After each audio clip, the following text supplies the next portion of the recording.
Welcome back. We'll be looking at Graham's Law of Diffusion. So, what does this law state?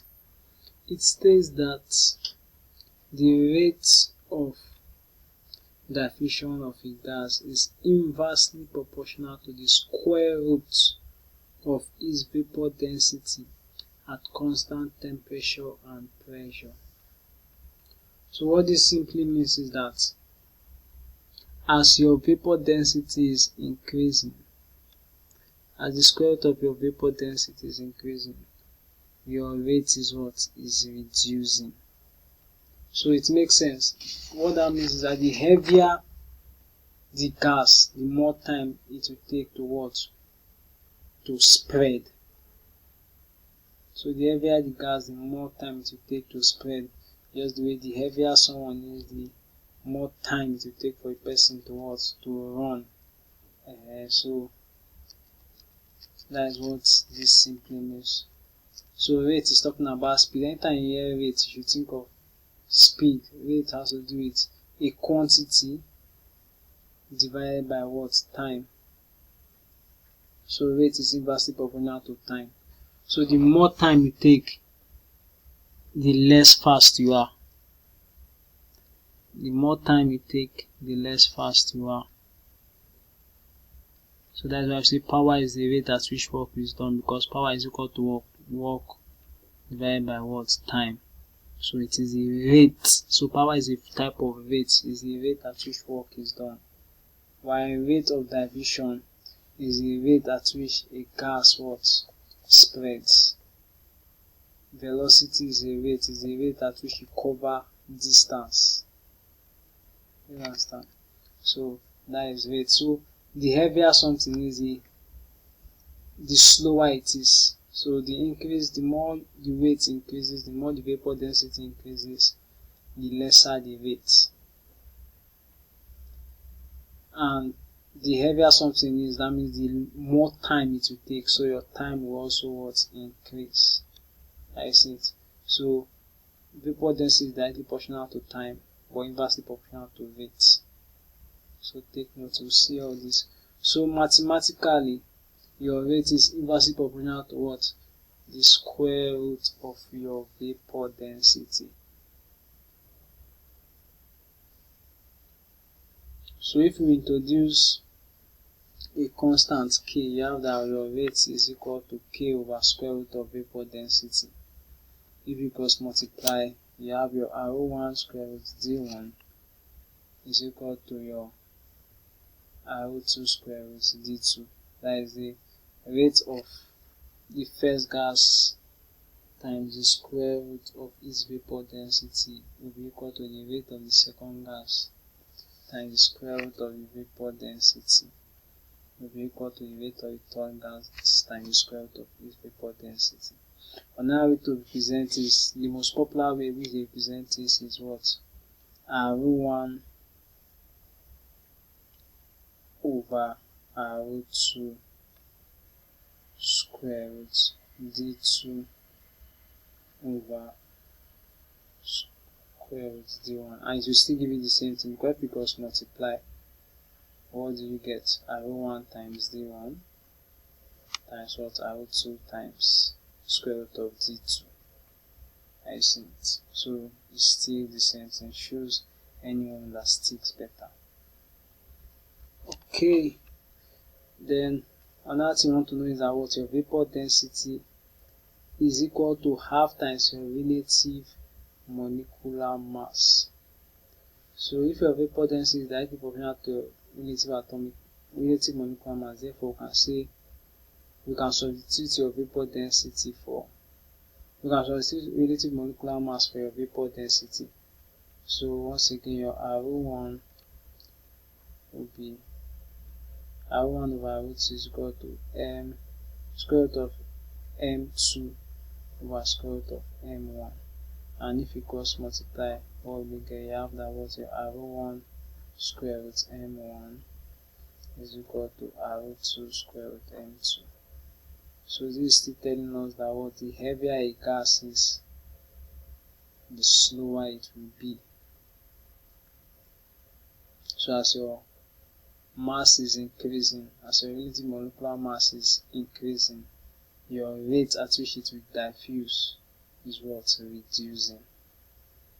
Okay, so let's look at examples. Application of this Graham's law. So let's look at the application of Graham's law. Here's a question. They say a gas X diffused through a porous partition at the rate of 3 cm³ per second. So solution, always write your data given. They give us that the rate of diffusion of X is what? 3 cm³ per second. Under the same conditions, hydrogen diffused at the rate of, so the rate of diffusion of hydrogen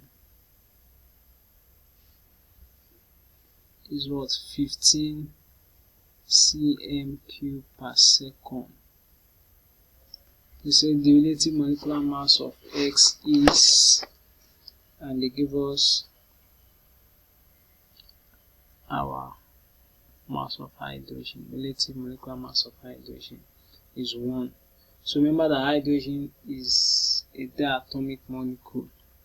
So our relative molecular mass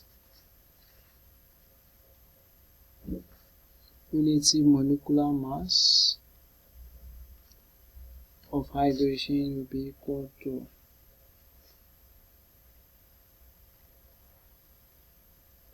2 times 1, which is equal to 2. While we are looking for our relative molecular mass of X is unknown. So now we use our formula. Remember that what? From your Graham's law,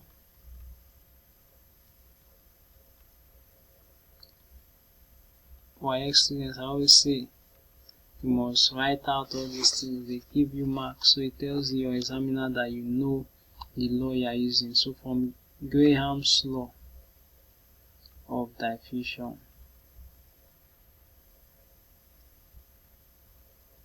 Rx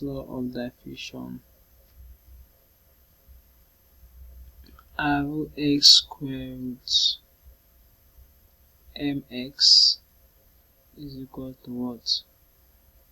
Rh square root mh. So therefore, where's my Rx? 3 times square root mx, that's what we are looking for, is equal to 15 square root mh. So from this, you can see that the rate of hydrogen is more than that of what? More than that of your X, and that tells you that what? Your X will be heavier. That is why the rate is what? Smaller. So to find our mh is 2, so times square root of 2. So to find your square root of mx, you divide both sides by 3. So 15 times square root 2 all over 3. 3 here 1, 3 here 5.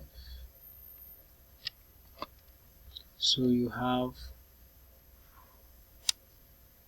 square root of mx is equal to 5 square root 2. So you square both sides, and that will leave you with what? Mx is equal to 25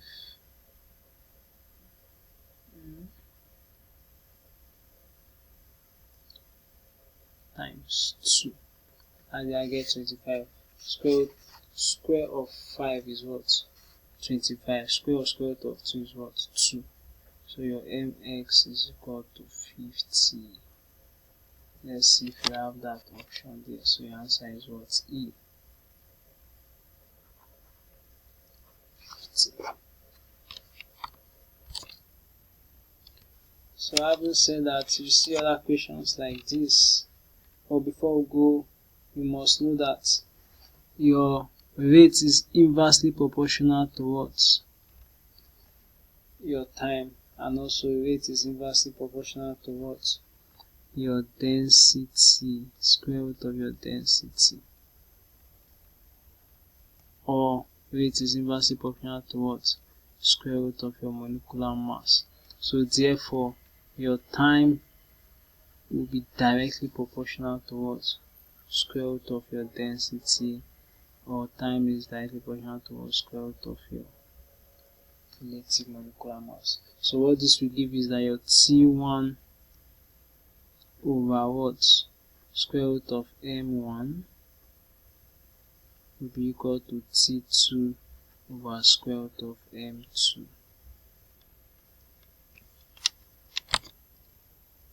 So let's look at a quick example.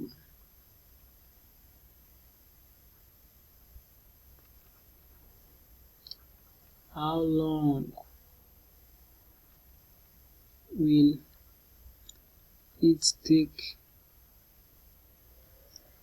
the same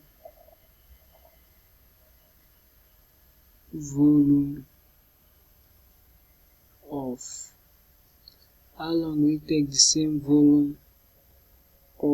SO2 to diffuse through a porous spot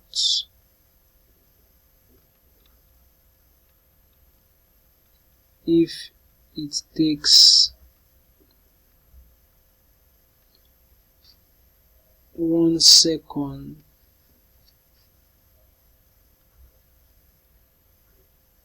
for 100 cm³ of methane to diffuse through the same porous spots. So before we answer this question, I must let you know that your rate is equal to what?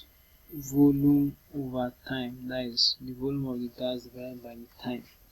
And for this to work, for this time to be relatively proportional to what? To be directly proportional to the square root of your relative molecular mass, your volume should be what? Constant. So the two volumes that you are comparing must be constant. That is why in this question we see that what? How long will it take the same volume of SO2 to diffuse through a porous spot if it takes 1 second for 100 cm³ of methane to diffuse through the same porous spot? So our solution, first of all, we say what? We don't know the time it will take, so time of SO2 is unknown. Then what is the molecular mass of SO2? The molecular mass, you calculate it, your sulfur is what? 32, so we have 1 times 32.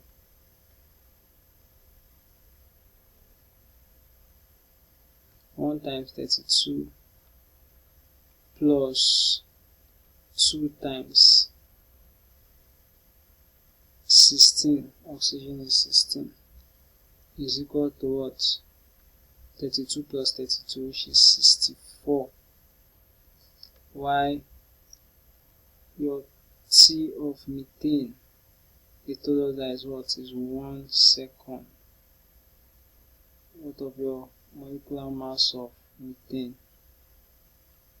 We have 1 times, carbon is 12 plus 4 times 1, hydrogen is 1, that is the mass of hydrogen. 12 plus 4 is what? 16, so this is 16. So after getting that, we are looking for what the time for SO2 to diffuse. So from this, you already know that this one is heavier, so it will take more time. That means we are expecting something greater than 1 second. So let's find out. So using Graham's law,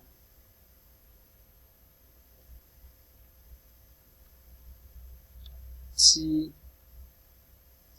SO2 over square root of M SO2 is equal to what? TCH4 over square root of